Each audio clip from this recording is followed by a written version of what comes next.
Good evening, ladies and gentlemen. For the purposes of this assignment, I chose Eric Prince, a former Navy SEAL who helped found Blackwater Corporation, now known as Academy, which is one of the largest private security contracting firms here in the United States.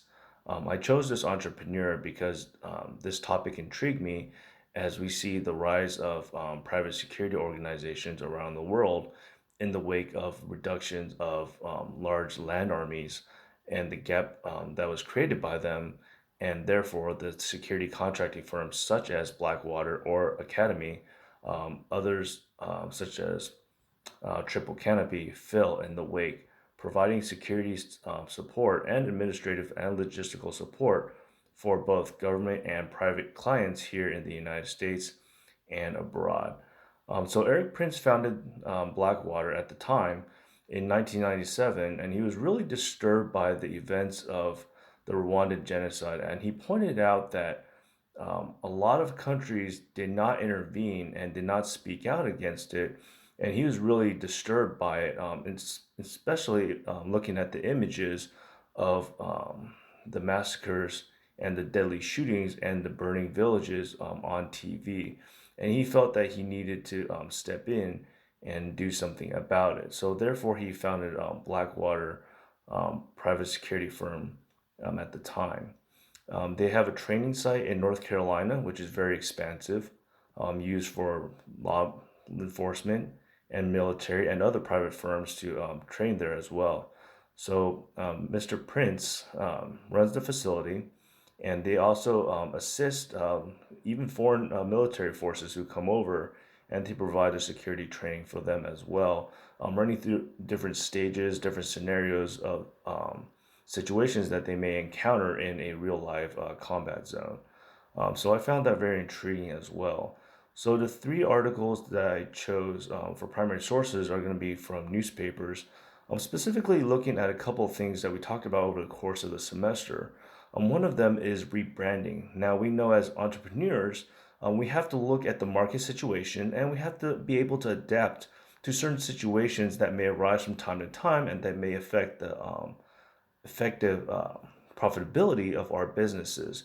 So the first article I'll be discussing is Paul Zielbauer's rebranding article.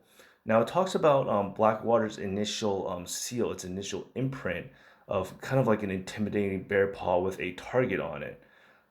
How Blackwater at the time that was kind of looked at as intimidating, and in light of their situation regarding the shooting in Iraq, they had to rebrand and kind of give themselves a new image. So they took on a new logo.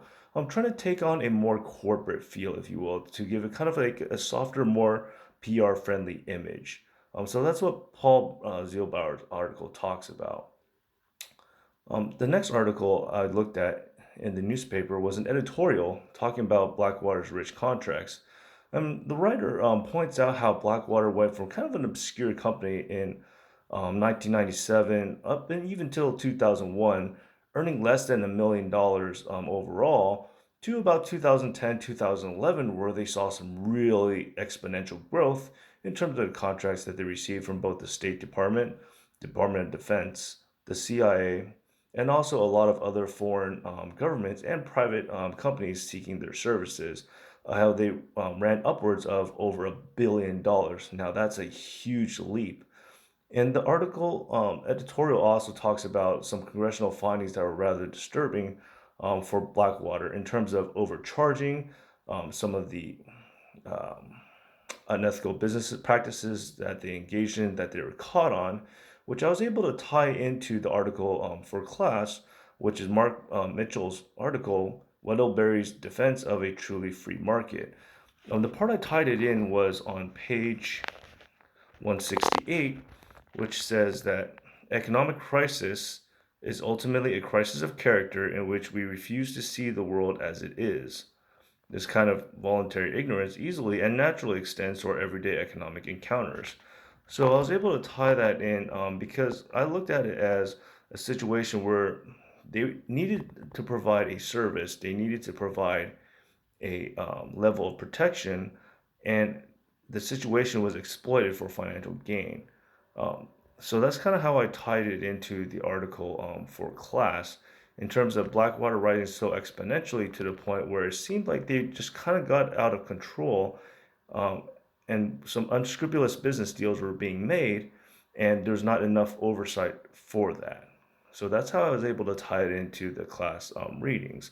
Now, the third article I'm going to talk about is Eric Prince's own article that he wrote as an op-ed, talking about the way forward for Afghanistan, if you will. As you know, Afghanistan is a country where we've been in for over 10 years, in different stages, starting in 2001, where we sent special forces and CIA operatives to go after the Taliban and Al Qaeda. So Eric Prince talks about a third way for Afghanistan, which he makes a case for, drawing from history. So he begins by looking at the Flying Tigers, who are American aviators who served in China during World War II, and he builds it off of that. He also talks about President Trump's policy in terms of reducing troop levels to get the U.S. out, but he has a sort of a middle ground.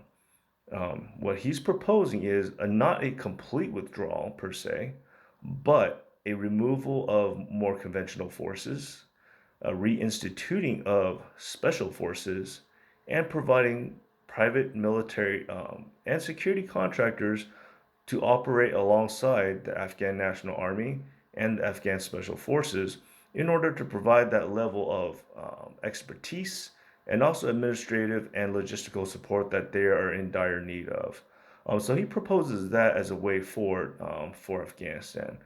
Again, I find Eric Prince is a very intriguing entrepreneur who took advantage of the situation at the time in providing a private military force that can provide the level of detailed protection, administrative, and logistical support in areas where we were short in critical manpower and expertise at that time, and how he was able to grow such a small corporation at the time into one of the largest providers of private military protection, administrative, and logistical support, not just to the United States, but also to different countries around the world, and to kind of what it is today.